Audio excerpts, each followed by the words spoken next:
Hello everybody, welcome to another lesson. This lesson is going to deal with the understanding of major scales and keys. It's a guide to writing and recognising major scales and keys, and is for any purpose, just to improve your musicianship or for sitting examinations. Now, it is a methodology. There are others available. However, I can pretty much guarantee that if you follow this and you practice and you practice, and you will fully understand what major scales and keys are. It's also important, just for the first couple of slides, that you know what the difference is between a tone and a semitone. If you do not understand that, please refer to another lesson. It is important that you know what a tone and a semitone is for the first part of this lesson. Okay, the word scale is taken from the Latin word scala, meaning to climb or a ladder, and it's playing from one note to the same note at a different pitch in steps. So for example, if you were asked to write out the scale of C major ascending for one octave, it would look something like this.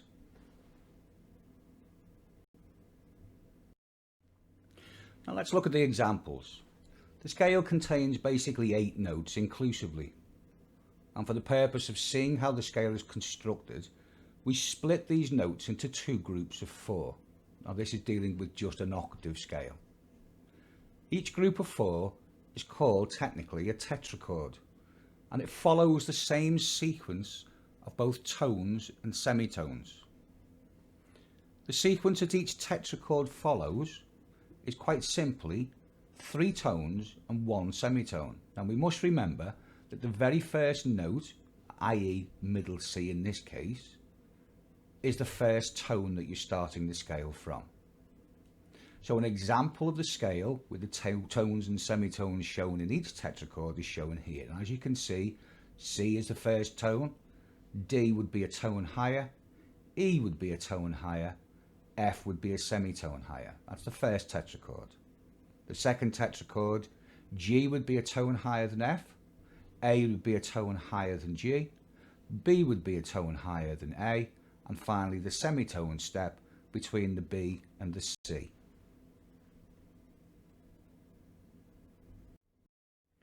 So, using the tetrachord method of 3 tones and 1 semitone, if we now change the starting note, for example, to the note E, and we follow the same series of tones and semitones, this will end up with the scale of E major.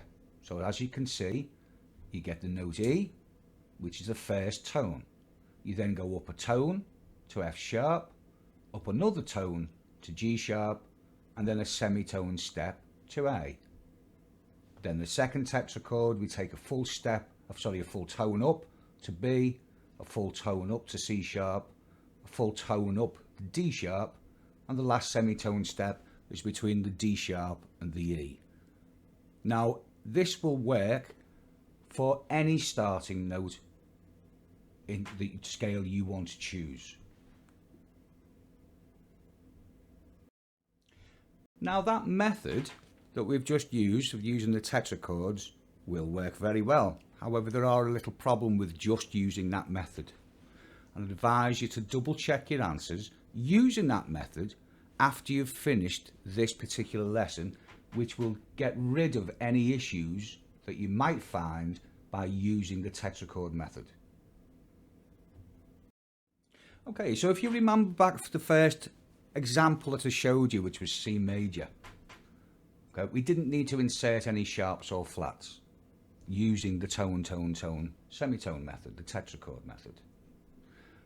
However, if you were to start on any other note, such as D or E or B or F, B flat, etc., you would find you would always have to include the addition of sharps or flats to make the arrangement of those intervals correct.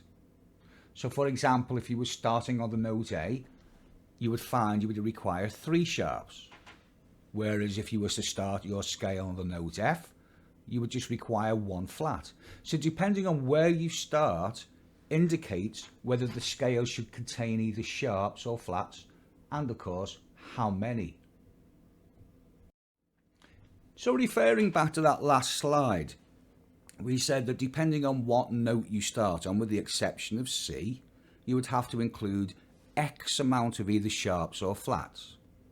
So therefore, we would better, nice and easy, for you to have a look at splitting scales into two families.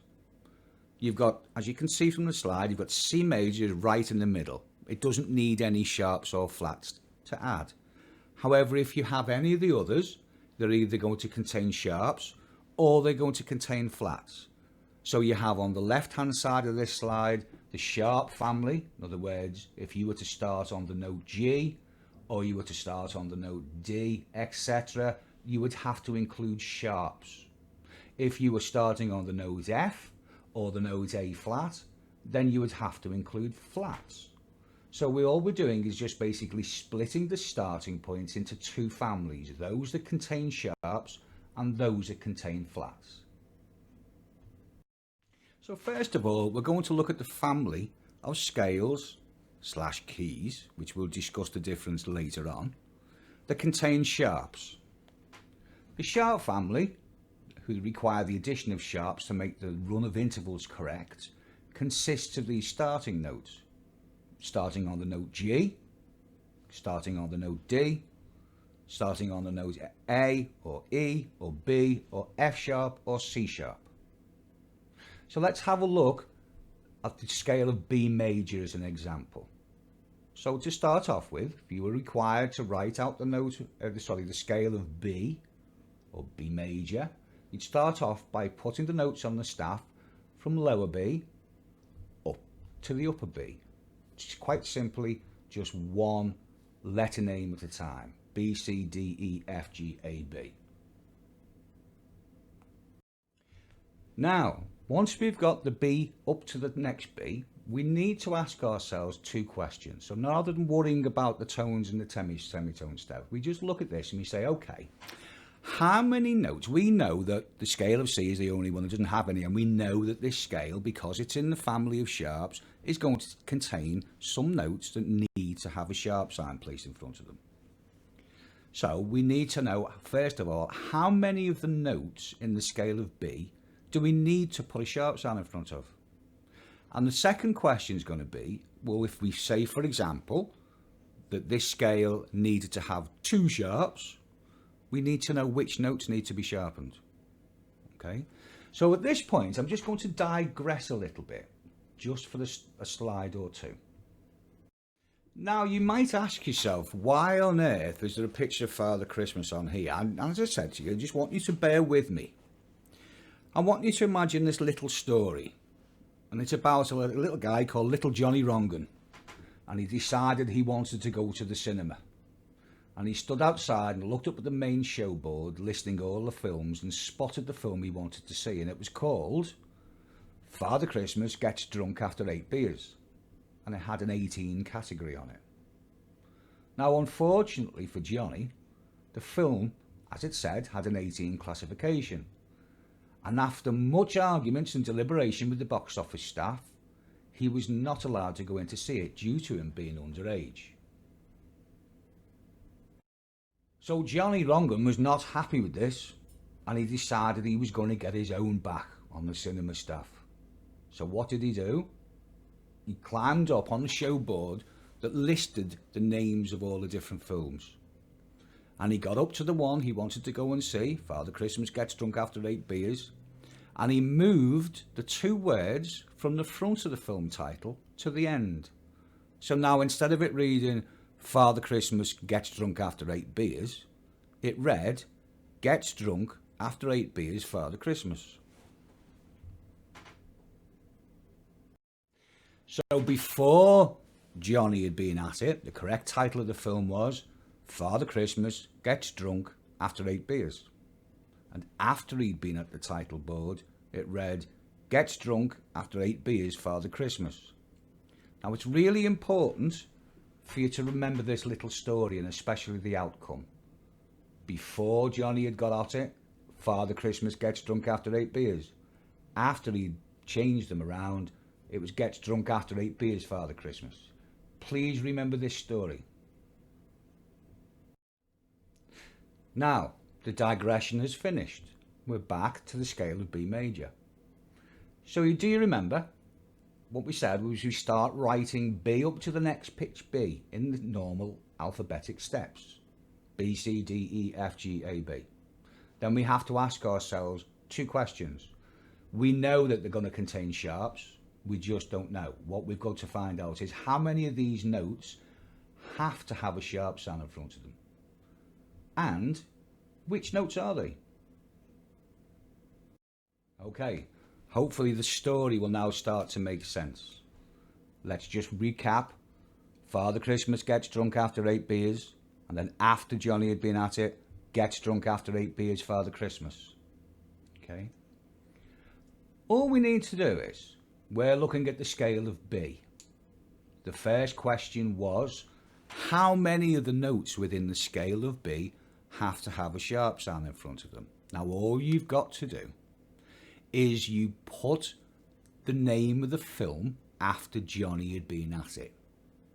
Gets drunk after 8 beers, Father Christmas. And what we're looking at, this is a mnemonic, a series of words that remind you of the first letters.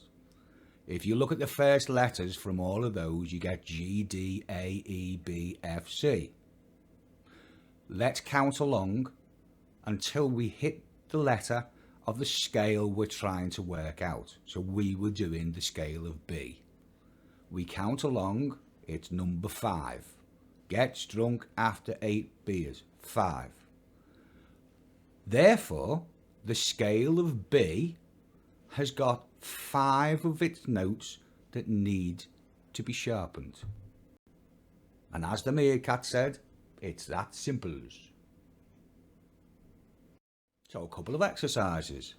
How many sharps does the scale of A have? Gets drunk after 3. If you're doing the scale of A, 3 of the notes have to be sharpened.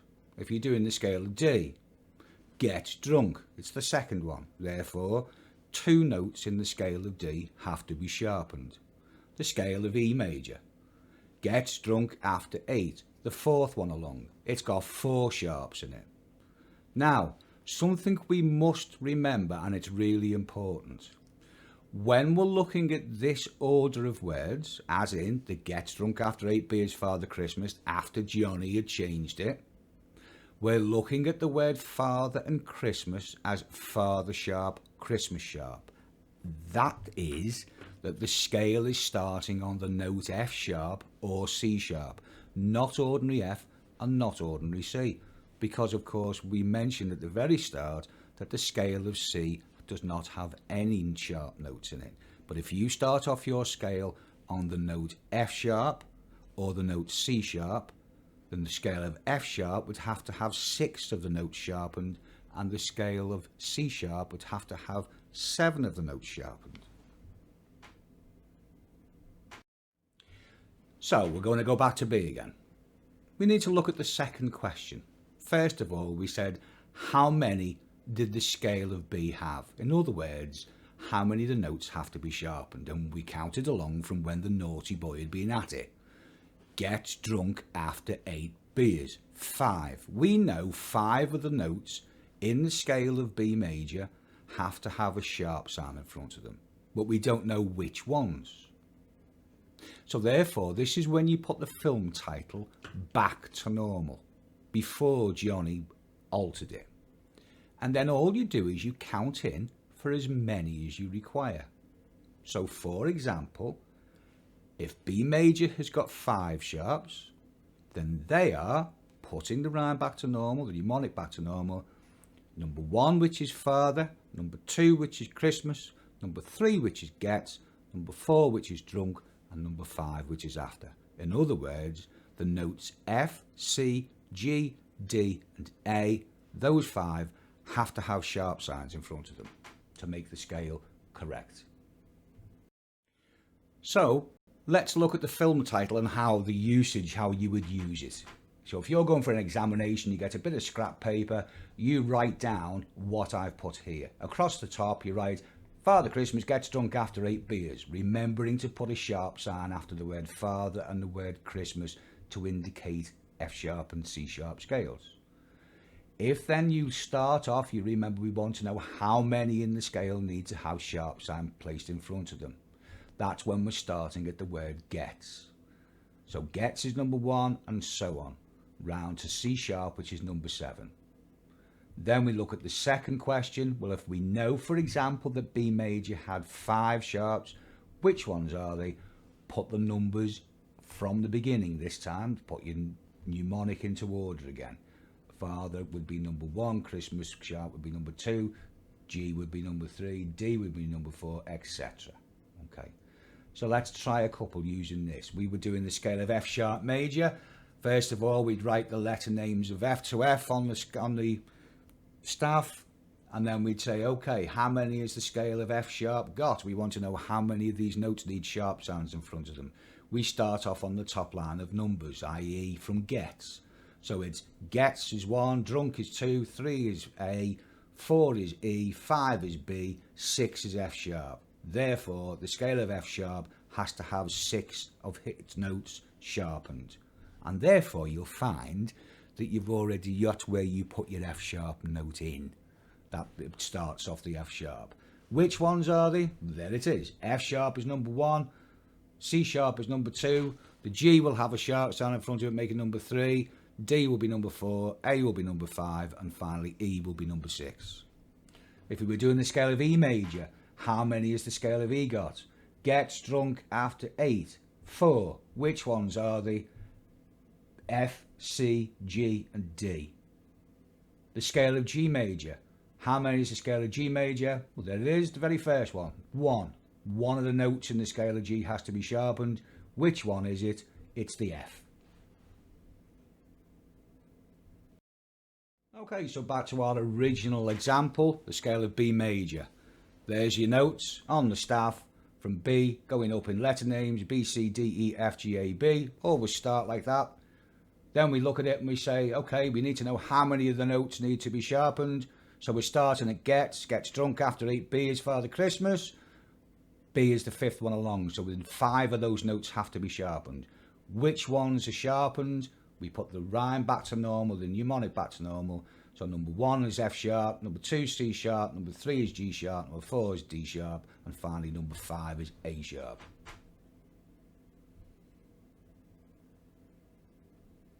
So here it is.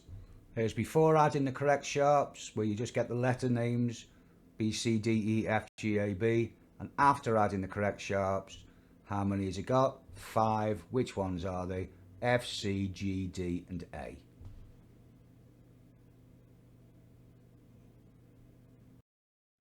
Here's another example. Instead of starting on the note B, we're starting on the note A. We put the notes in A, B, C, D, E, F, G, A. Using the film title, how many has the scale got? Gets drunk after. 3 of the notes have to be sharpened. Which ones are they? Father Christmas and gets. F, C, and G. You look down on the bottom line, you'll see there's A major. We've put the 3 sharps in front of the correct notes of F, C, and finally G. Now, of course, what happens if you need to put the sharps in a specific shape at the beginning of the staff, instead of putting them in front of the notes themselves? In other words, using a key signature instead of using accidentals.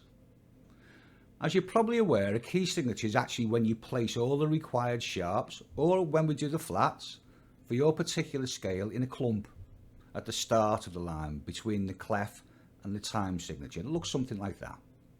Okay. And the signs now, they don't just fall in any order. You don't just throw them on. And this is one of the particular problems we have when we were doing the tetrachord method, because a lot of students, they might say, for example, be doing the scale of D. Okay, now when you do the scale of D, we look at get drunk, 2 sharps. Father Christmas, F and C. So you put the F in, you put the C in. Okay, that's absolutely fine. but sometimes they don't actually fall in the correct order that they go in the scale. Okay, they will in that particular example, but let's say I use the scale of B. We know it's got gets drunk after 8 beers. 5 of the notes have to be sharpened. Which ones? F, C, G, D and A. Father Christmas gets drunk after. Okay, if you put those in the scale, if you then look at it as in the running order, you'd get B, C sharp would be the first one. D sharp would be the second one. But that's not the order that they go in the key signature. So you must be very careful, and hence the reason the tetrachord method is an ideal solution for a double check using this method that I'm teaching you now. Okay, so the easiest way to learn this is to understand how they're placed on the treble clef. And then I'll show you how to adjust them for the other 3 main clefs, which is the alto, the tenor, and finally the bass clef. Now, okay, we're going to use the same scale again, the scale of B. Let's use the key signature I used earlier on as the example. Here's the key signature again, just for your information. As you can see, 5 sharps are placed right after the treble clef and just before the time signature in a specific shape or a clump. Now, to remember which order they fall in and whereabouts you would put them, okay, you've got to remember this is a range of notes. So if you look at the range of notes from the lower D to the upper G, and the second part of the rule, which is stay high. So imagine a range of notes between those 2 notes indicated, and the second part of it, stay high. So we're going to break down that key signature from before. We know it has gets drunk after 8 beers. 5. Which ones are they? F, C, G, D and A. So, there we are. Now we need to place these signs in order. So we said it had 5 sharps and they were F, C, G, D and A. So the first sign you require to put on is the F sharp. Now, if you look at that range of notes I gave you before, from the D below the staff to the G above the staff, you would find 2 Fs, one in the bottom space and one on the top line. So the second part of the rule comes in, stay high, the first F goes on the top line. The second required sharp is the C. Now in that area, you can only find one C, which is on the 3rd space up. Middle C is out, upper C is out. So it goes on the 3rd space as indicated. The third one is the G. Now again, we can find 2. We can find one on the second line and one on the first ledger space above.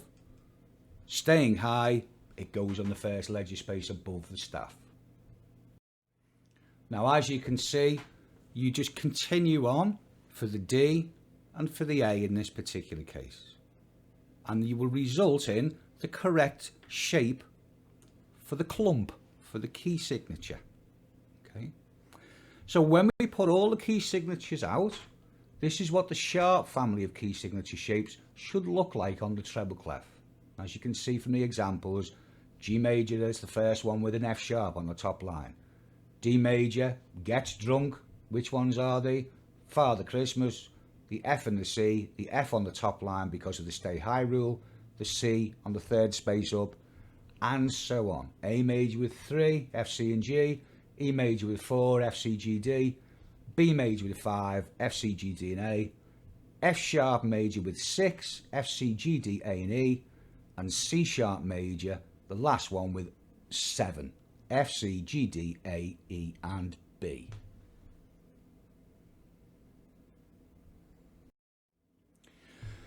So therefore, that's what I was explaining just before, why using the tetrachord method at the start of a lesson should only be used as a double check. Here's the example. Do you remember finding the scale of E major using the tetrachord method? You can see it there. Your first note or the first tone is the E. You then rise a tone up and you will get an F sharp. You rise another tone up, you get a G sharp, and the final note of the tetrachord, you rise a semitone and you'll get the note A.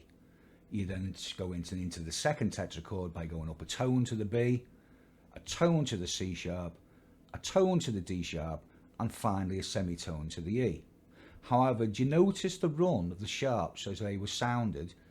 The first one, going from the E, you come to an F sharp, then a G sharp, then you're moving up a little bit further, you get to the C sharp, and then the D sharp. So the running order there would be F, G, C, and D. But unfortunately, when you put that into a key signature, that's the wrong order. So that's the problem. So students seeing this would presume that this was the correct order of sharps when written as a key signature, when in fact the correct order follows the mnemonic I told you. Father Christmas gets drunk after 8 beers. So in this case, the 4 sharps from gets drunk after 8 then comes in as F, C, G, and D. Father Christmas gets drunk in that order. Placing them on the staff, thinking of the area of lower D to upper G, and the second part of the rule, stay high. You'll notice the F is on the top line, the C is on the third space, we've got the facility for the first ledger space above for the G, and finally, again, the 2 of the D's possible, the D underneath, and the 4th line up gives us the stay high rule again for the last D. We're going to deal with the flat family next. Just a little reminder, don't forget to practice the sharp family. Try lots of different exercises, and obviously have a look at maybe if you're doing an examination, a past paper, and how the question on sharp key signatures applies to what we've just been talking about. Okay. Now again, for the flat family, the tetrachord method is no different. It can be used in exactly the same way for scales that would contain flats. However, the same problem arises when needing to use a key signature. Similar to the sharps, the flats don't fall necessarily in the same order that they do when putting them into a key signature. So to help with remembering both how many flats a major scale has and which ones, we don't have another story, we just have a mnemonic. It's obviously a different one than the sharps, but again, let's say for example we were doing the scale of F, okay, we would have to find how many of the notes in this particular case contained a flat sign. And then the second question was, and which ones or which one?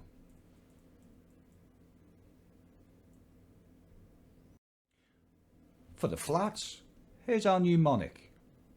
For breakfast, eat a damn good cereal. You'll notice that with the exception of the first word, in other words, the letter F for 4, each one of the first letters for breakfast, eat a damn good cereal, contains a little flat sign after it. Now this is because it's the indication of the scales of F major, and then B flat major, E flat major, A flat major, and so on. In other words, starting off the scale from the note F, or from the note B flat, the note E flat, A flat. Please don't get these mixed up with starting, for example, from the note B, as we understand the note scale of B major contains sharps. So in this case, this scale is starting on the note B flat. Now, similar to the sharp family, the flat family, in other words, the scales that contain flats instead of sharps, you need to know 2 questions. You need to know, if you were doing, for example, the scale of E flat, how many of the notes would have to have a flat sign in front of them. And the second question would be, which ones?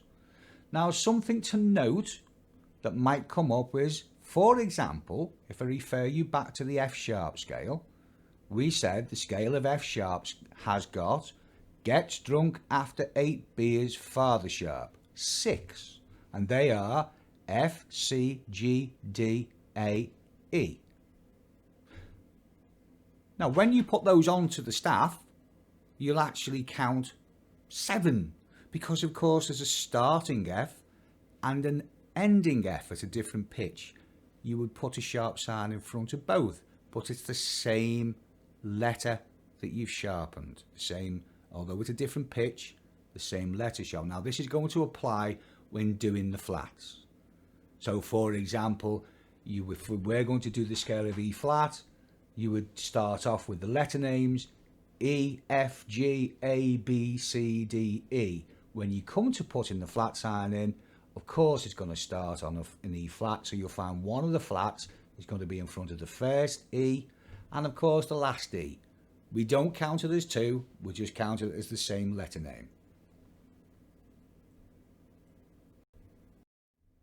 So here's this example. You'll be required to write out, recognise, etc. the scale that starts from the note E flat. So the raw side of things is you write out the letter names. E, F, G, A, B, C, D, E. 8 notes, 1 octave going from E to E. But now we're looking, because we know we're starting on the note E flat, it's one of the flat family, we're going to be using the mnemonic for breakfast, eat a damn good cereal. And the order is going to be for how many you start off at the beginning of the rhyme. So if we're looking at the scale of E flat, we count along from 4, breakfast, eat. There it is. It's above the number 3. In other words, 3 of these notes that are on the raw example have to have a flat sign placed in front of them. Second question, exactly the same as the sharps. Which ones? We know it's got 3, but which ones are we going to put the flat signs in front of? This is where you shifted just up 1. So now, in effect, the mnemonic is reading breakfast, eat a damn good cereal for B flat, E flat, A flat, D flat, G flat, C flat, F. Okay? Therefore, if we're dealing with E flat, we knew it had 3, and those 3 are B flat, E flat, A flat. Let's look at the bottom line. If you look, I've placed a flat sign in front of the B in bar 3, the E at bar 1, the very first note, and the last note, of course, because they're both E's, and then the final one, the A flat, in bar 2.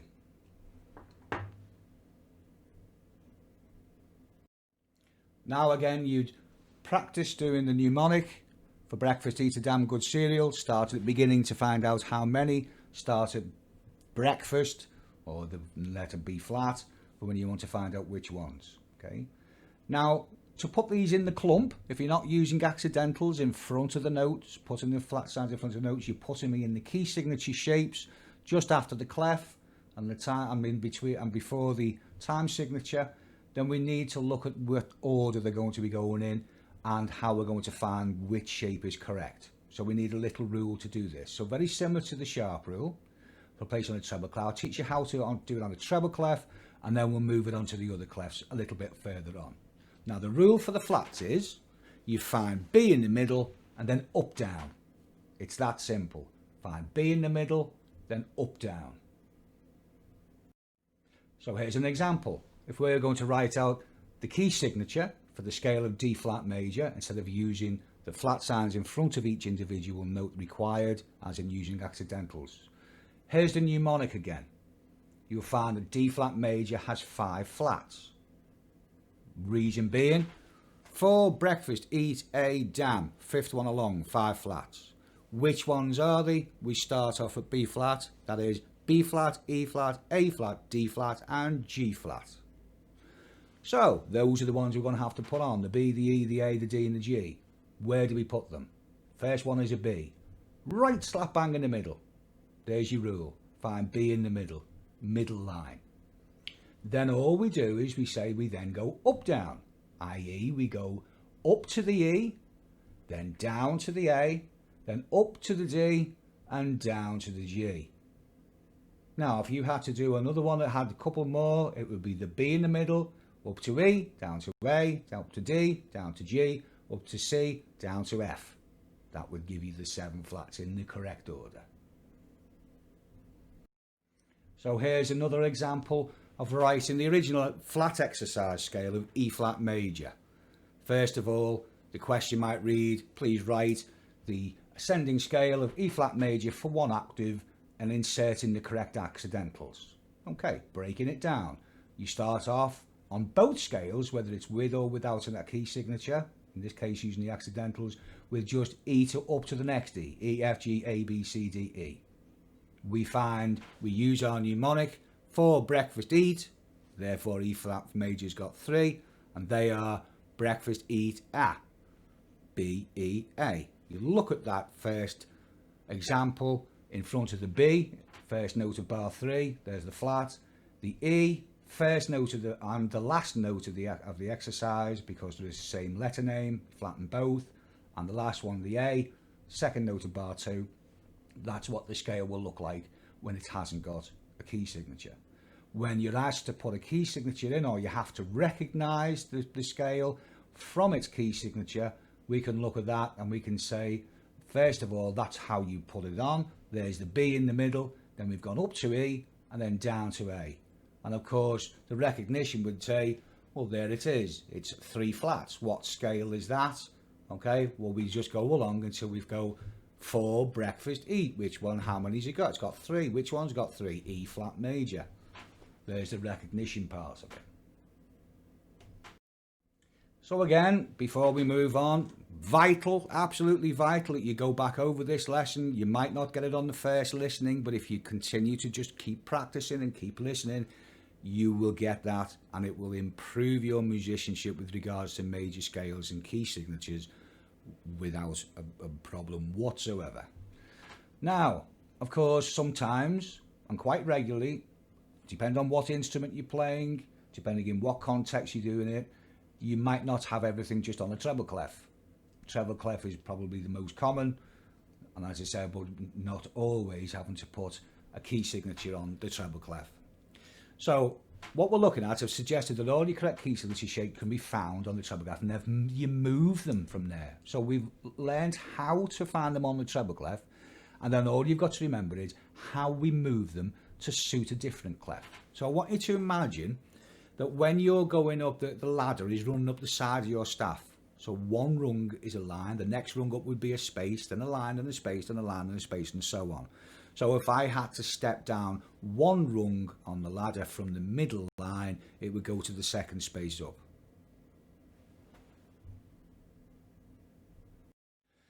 Now again, a little bit of learning to do, remembering to do, revising to do, to move from other clefs.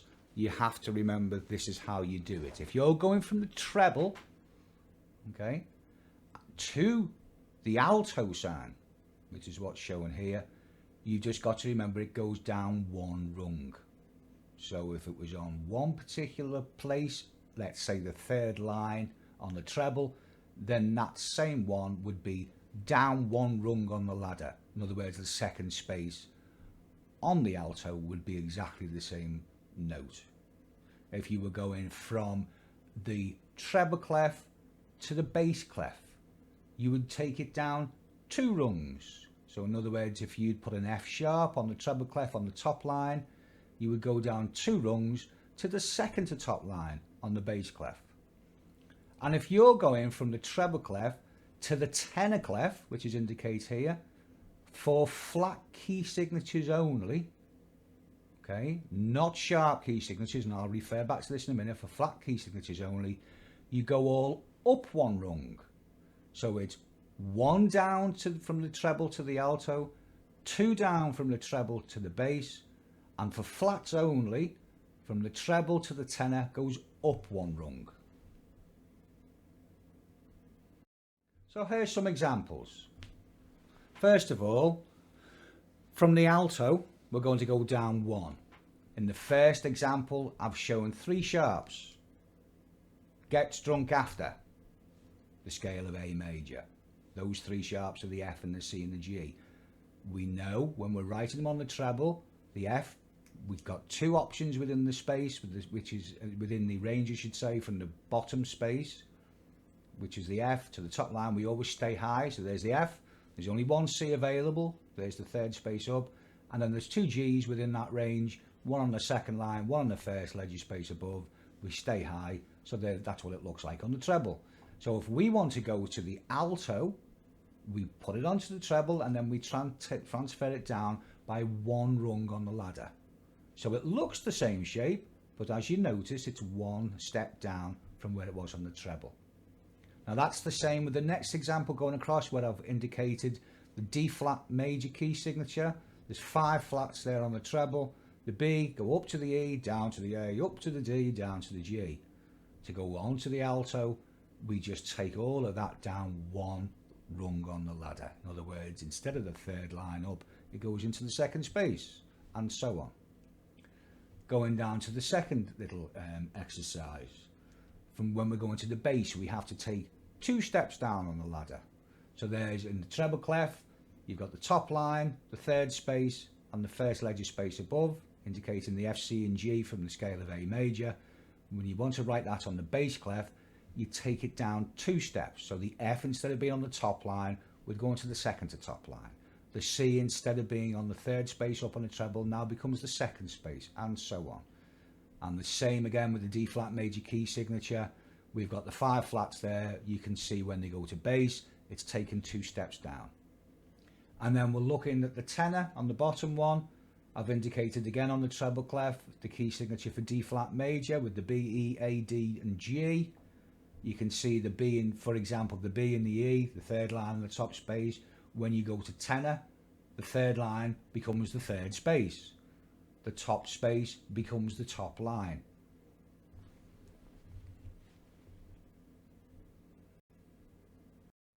Now it's a shame really, if we could have stuck to that all the way through, there wouldn't be quite as much remembering to do. So if it was just 1 step down for the alto, 2 steps down for the bass, 1 step up for the tenor, that would be great. But unfortunately, if we follow that rule for the sharps on the tenor, it becomes an issue. Okay, so the problem you would find when you're going up 1 rung, this is only for the tenor when we're using sharps. When you're moving the sharp signatures up from the treble clef to the tenor clef, you would move the G sharp. So let's look at the first example down the bottom. The F, if you moved it up 1, in effect would go to G. The next note along the C, which is on the third space in the treble, if you moved it up 1, would go to the 4th line up, which is the D. The problem you've got is on the third one, the G, which is already on the first ledger space above the treble clef, if I move that up 1, it would end up on a ledger line. So what they do just for the sharps and only on the tenor clef, you remember the flat rule. So what you do is, even though it's, when I say the flat rule for positioning, you're going to find, instead of saying finding B in the middle, we're going to find F. Okay? The F on the second line, and then we're going to go up, down, up, down, up, down, up, down for all the rest of the sharps. Okay, so we're finding F, which is on the second line up, and then we go up, down, up, down, up, down. It's not in the middle. There's no easy way of remembering it. It's just remembering it's the same rule as the flats, going up, down, up, down, up, down, and you can see that from the shape given on the example on the tenor. Okay. An exercise more so it doesn't have to be for people doing examinations. Again, it's just to improve your general musicianship if you're being introduced to major scales and keys, writing them down, using them. But this is just an example that you might find on an examination question. The question might read, write, using a key signature, 1 octave of the ascending scale of A flat major in minims. Now this is very common. There's quite a number of points that we need to look at from that question. So we're going to break that question down. It was asking you to write it on the bass clef. We're going to be doing the scale of A flat, so we've got to go A to A. Okay, we're looking at the word ascending, meaning going up, because we haven't really talked much about descending, but descending would just be starting on the upper note, in this particular case the A, and coming down to the A instead of going from the bottom to the top. You'd be climbing down the ladder. Okay, what was the third part? They've asked you to write it using minims, okay, or half notes. And of course then the fourth part of it is they've asked you to write it with a key signature, so they don't want you to put the required, in this case flats, directly in front of the notes as accidentals. They want you to put them in that specific shape at the beginning of the staff. So what we've done on the first one, number 1, I've gone A to A, 8 notes, A, B, C, D, E, F, G. Okay, I've made it into minims, so I've given that one a tick as well. Okay, remember we're on the bass clef, So you must remember that going A is not on the treble clef, different position. A lot of students get that mixed up. They're so used to writing scales on treble clefs they forget about the new clef. So make sure you're on the bass clef, make sure you've got A to A in minims. Then we're looking at the key signature. We don't want to put them in front of the notes, we want to put them in the clump. So we work it out on, first of all, what A flat major got. For breakfast, eat A. 4 flats. Which ones are the breakfast, eat A, damn? B, E, A, D. It's got 4 flats. B, E, A, and D. Okay? We look at the treble clef. The rule was find B in the middle and then go up, down, up, down, up, down, up, down. There's B in the middle, up to the E, down to the A, and up to the D. So we've got it on a treble. The next little stage of that is to convert it to the bass. So we take the first one and we take everything down 2 rungs. The B on the 3rd line becomes the B on the 2nd line. The E in the top space becomes the E on the 3rd space. The A on the 2nd space becomes the A on the 1st space, and the D on the 4th line becomes the D on the 3rd line. We place that shape at the beginning of the line and we're all done. You just tick off the question again. It's on the bass clef, it's going A to A, it's in minims, and you put the correct key signature in.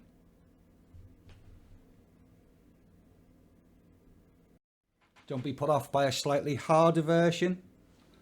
Sometimes they ask you, instead of just saying, for example, in minims, they ask you to use a given rhythm. So the question is, write 1 octave of the descending scale of F sharp major, and then you insert the correct key signature and use the given rhythm. So that looks a bit more tricky, but it's not. Break it down. Okay, we're on the alto clef. So we can do it on the treble and convert it if we want to. We've gone F to F on the alto clef. We've made sure we're going down from F to F because the question was reading the descending scale. The given rhythm, that's just instead of minims, all you're going to do is you're going to follow the rhythm that they give you.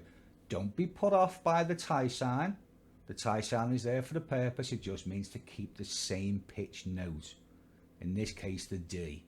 You just ties it over and then you just follow the rhythm. So you've gone F, descending down to F on the alto clef. If you're not familiar with the alto clef, you can use the same rule. The alto clef is 1 rung down from the treble. Okay, we follow the rhythm, and now what we're looking to do is we need to add the key signature. Now I've omitted the key signature in this particular one because I'd like you to do it. Okay, all you need to remember is it's the key of F sharp major. Okay, so we're looking at gets drunk after 8 beers farther. 6, which ones are they? F, C, G, D, A and E. Put them on your treble clef and then move them down 1 rung on the ladder to put it as your key signature. Once you've done all that, there's your answer. You can see on the treble on the left, on your bit of scrap paper, moved all down 1, placed at the beginning after the clef, before the time signature, F to F, follow the rhythm, all done.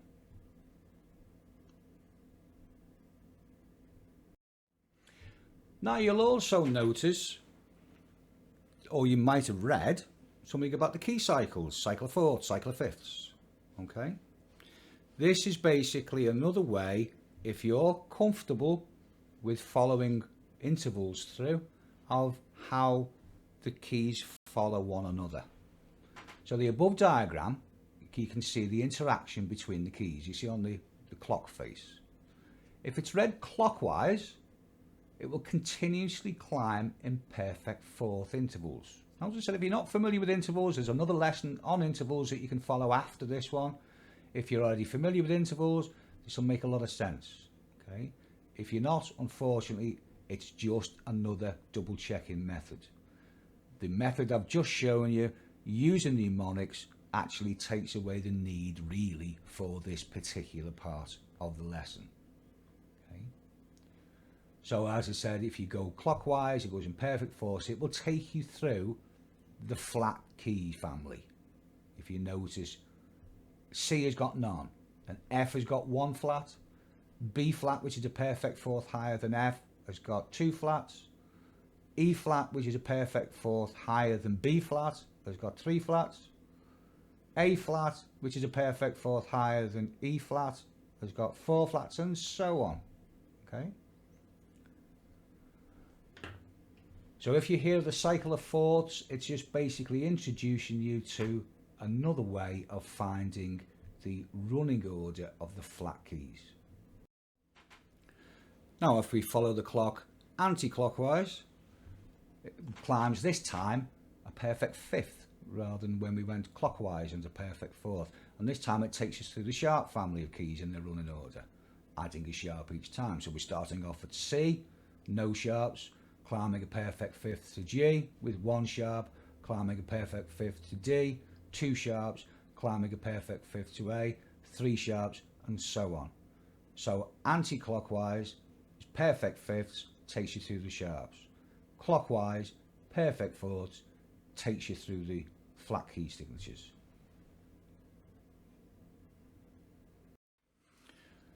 So thank you for listening.